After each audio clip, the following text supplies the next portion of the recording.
Okay, so part 2, we've had a look at an exercise that we can use to, build up our rhythmic understanding of, good ways of soloing in this sort of music.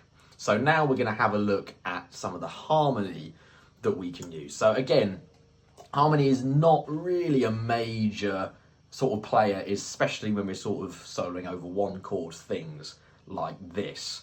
However, there are little things that, are idiomatic that really sort of make it, authentic.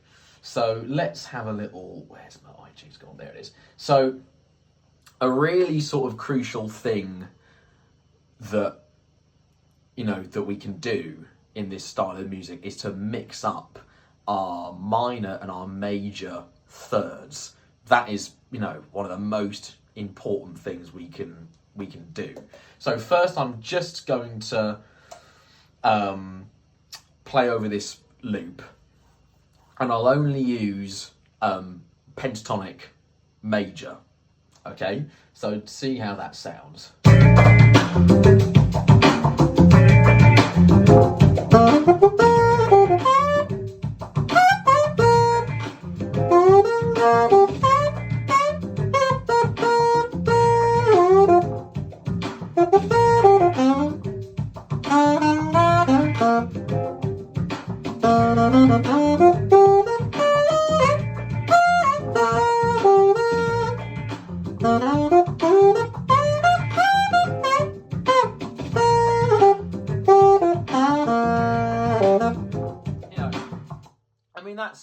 That's nice. I know I'm putting a fourth in there as well, but that's cool. Not really feeling it though. So I would mix up the major and the minor thirds, and immediately that gives us a much more, a much stronger sound. So check this out.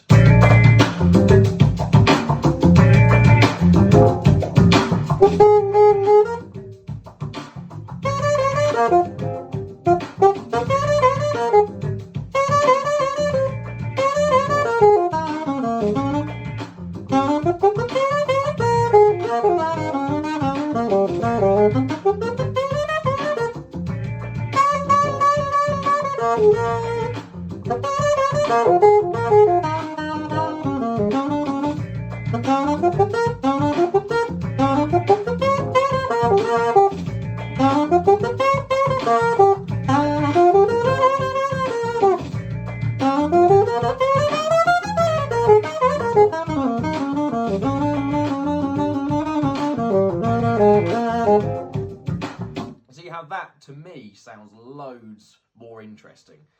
I'm mixing up my major and my minor thirds. Sometimes, literally just play a phrase,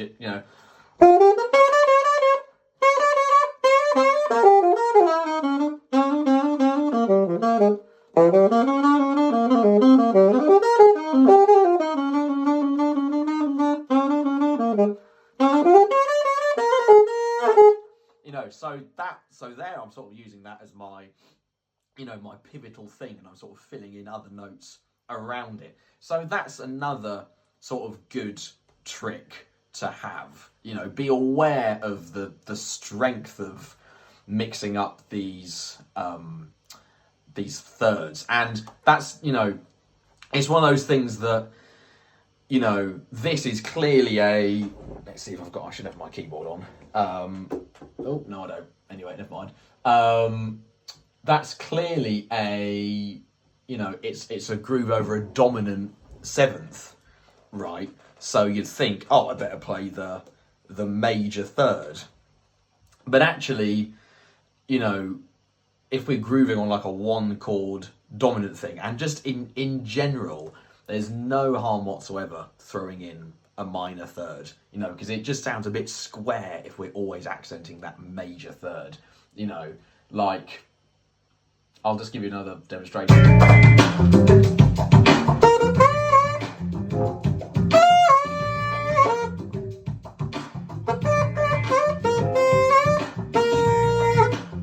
Like, that's not very cool. I don't like that. I would, almost treat that as an avoid note even though it's over a dominant 7 chord, which sounds ludicrous, right? Because that's one of our sort of guide tones. But in funk, the minor third sort of prevails, with this sort of thing.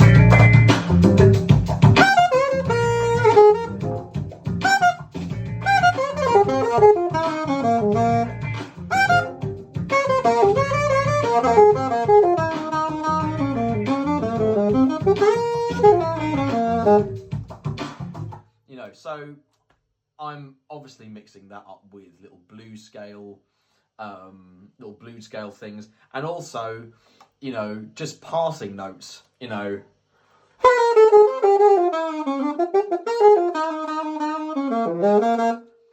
there's nothing to say that we can't introduce elements of chromaticism,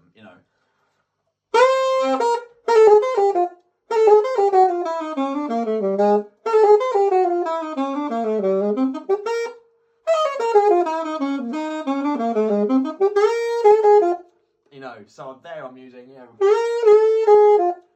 falling down to the major 7 to the flat 7. That's all stylistic. That's all absolutely on the cards.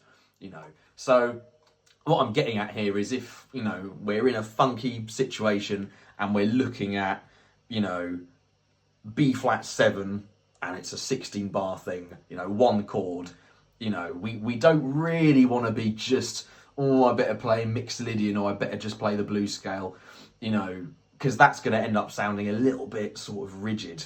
It's lovely to put in this sort of tension between the major and the minor third, and those little examples of chromaticism. Hi everyone, and thank you for joining us on our JazzFix YouTube channel. Can I just take a few seconds of your time to ask you to like and subscribe to our channel so that we can keep uploading footage for you. If you're enjoying this film, you might want to go over to www.thejazzfix.com. There you can see the rest of this film along with 200 hours of other jazz educational footage. If you decide to become a member, you can also access discounts on all of our face-to-face courses and events, along with a new hour of footage uploaded every month. Thanks for listening. Let's get back to the film. And actually, a cool thing that we can do is, on the subject of major and minor thirds, I'll just get the guitar out for this, is we can strongly imply 7 sharp 9 chords, and that's a really nice thing to sort of be able to do, and it's a good arpeggio to practice,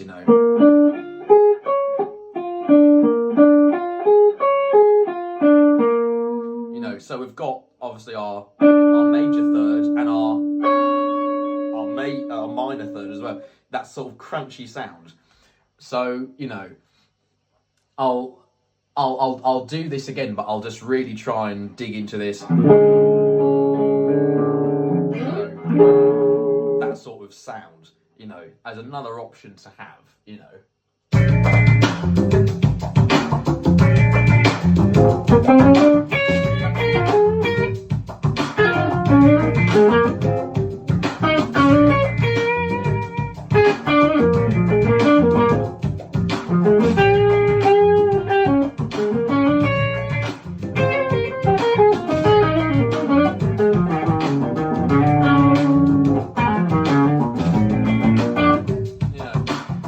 Again, that's a way of sort of bringing in a bit of tension. It's nice to have that sort of, that thing with the major and minor third. So another little thing that can be cool is making the most of our major 6th, and again, especially when we're soloing on dominant vamps, but also, totally cool to use this on like a B flat minor 7 vamp as well. This doesn't apply to just dominance, so it works for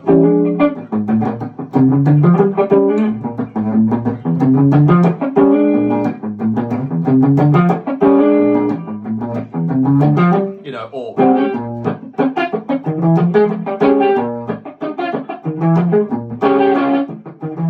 it can So to my ears, the major sixth is a really sort of funky note.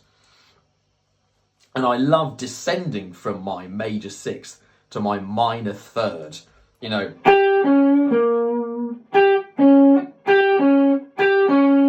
It's a really tasty little interval there, you know.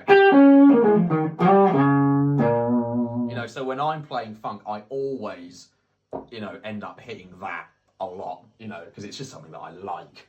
And, you know, listen to all, you know, Gerald Albright, Maceo, all of these guys do this frequently. So I'll give you a little example of how that might work.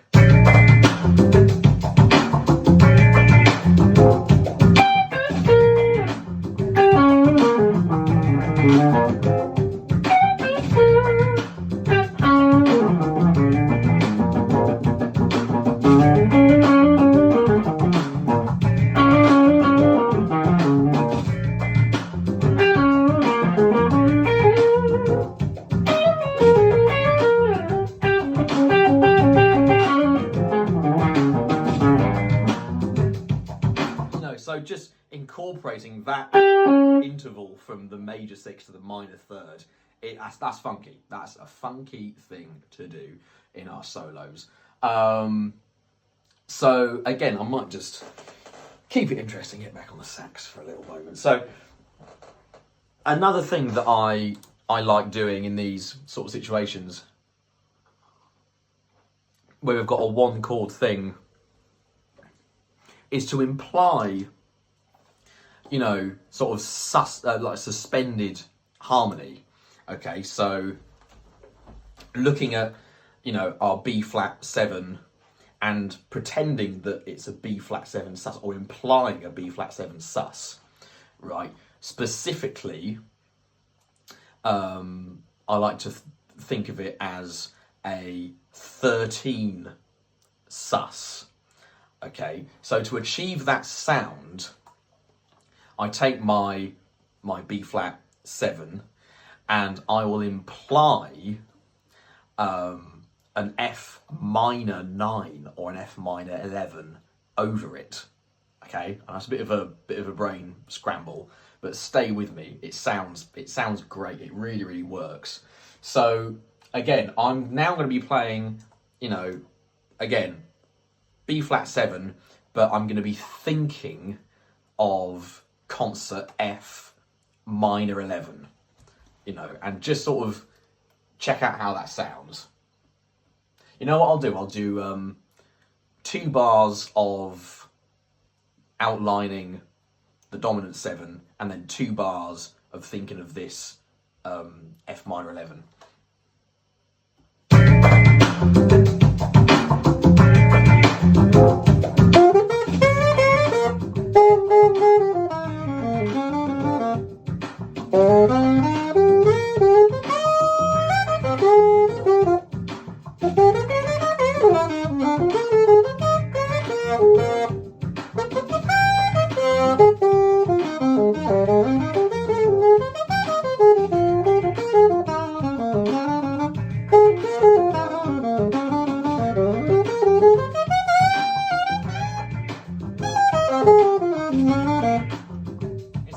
That's a nice little sort of thing to, you know, to have up our sleeve, you know, because what it does is it bypasses, you know, the third, and instead we're really sort of leaning on our fourth and on our sort of major sixth. So, you know, over.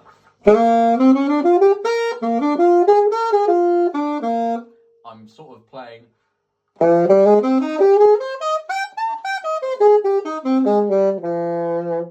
Again, F minor 11. So that's another nice little thing that we can use to sort of season, to spice up our, you know, harmonic repertoire. And I will see you in part 3, where we're just going to sort of put it all together, put all the ingredients together, and, you know, think of ways of developing a super sort of homogeneous, coherent solo. So yeah, part 3, I will see you there.